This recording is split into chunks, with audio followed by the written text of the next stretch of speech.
His resurrection means death is defeated. Death is defeated. Romans chapter 6, verse 8 through 9.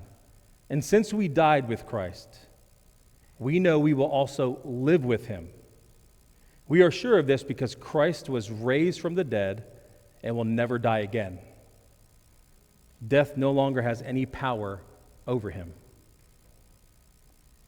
I want you to imagine living your life unafraid of death. What risk would you take and what purpose would you pursue? Can you imagine that for just a second? What risk would you take? Risk is spelled F-A-I-T-H. It's faith. And purpose would you pursue?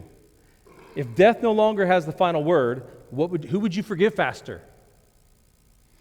Who would you love bolder? Would you stop playing it safe with your calling?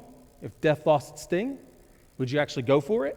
Maybe you start something like a ministry, or maybe you pursue something you've been longing to pursue all your life. Maybe there's a business idea you have. Maybe there's something that you've been dreaming of even as a kid that all of a sudden becomes a reality once you begin to step into those resurrection eyes and begin to see your life the way Christ does. Because death is defeated, the question we have to ask is, what's stopping us in this life? If living life with death no longer is holding any power over me, then we have to understand that it should ought to change the way we see. If I'm not afraid to die, then what am I afraid of, is the question.